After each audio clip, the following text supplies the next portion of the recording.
right. Hi, guys. How are y'all doing? All right. I'm Krysten. If you didn't know, I'm Kaden and Cole's older sister. So when I was preparing for this message today, I was kind of like, all right, Lord, what do you want to talk about? As we were just hanging out. And I apologize for the grammar in advance. It might get a little weird. I'm sorry.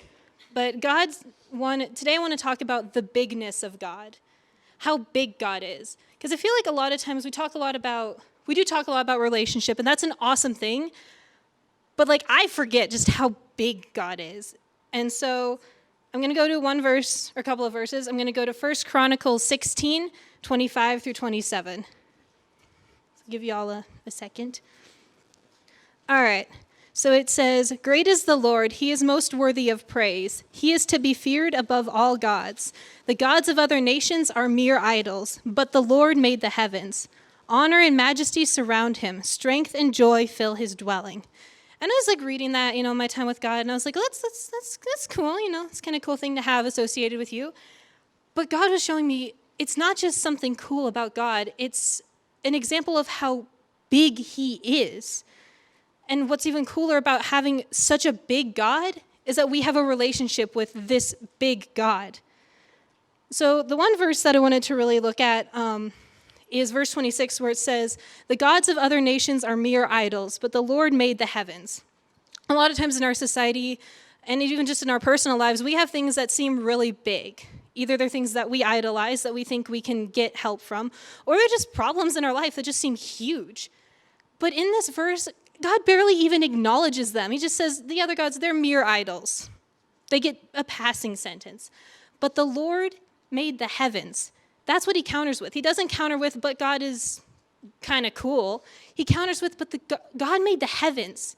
When we're looking at our problems, when we're looking at just the things that surround us in life, it gets really overwhelming.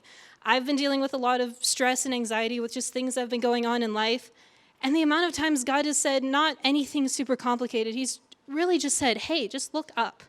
Look at what I made. If God could make the mountains outside, if he can make the universe to work the way it does, any problem we've ever faced becomes incredibly significant, not just because it's small, but because he's so big. And that bigness is something that we'll never fully grasp.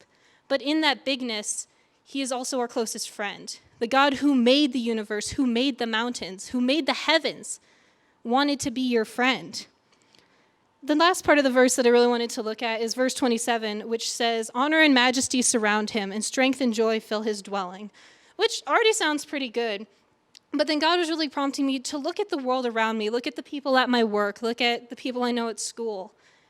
There isn't strength and gladness in their lives. It doesn't surround them. They have their moments, but it's not the daily part of their life. It's not where they start out of.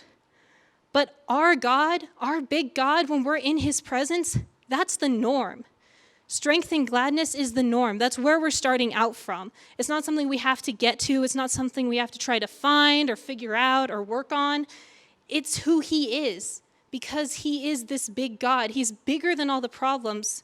There is strength with him. There is gladness just in him. And when we choose to be in him and be in his presence, that becomes our go-to.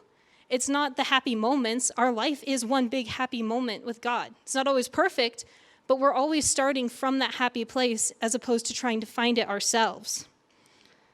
So that's just really short, but that's just the thing that I felt like God really wanted me to focus on, is just how big he is and how awesome it is that when he's this big, all the problems of the world are smaller. All of the issues of life are smaller. All the little cares are smaller. But he wants to share this bigness with you. He doesn't want to be this big, far away God that just kind of checks in on you once in a while. That's not who he is. He is a big God who made this big world, and he wants to share that with you. He wants to share the joy of it with you. And I just thought, that's a really cool way just to relate to God in a whole nother way. Because he's so big, there's so many pieces and parts that we get to learn about when we get more revelations. And at least for me, I know I've definitely lost sight of just the sheer greatness of God. So it's something I really wanted to share with you guys.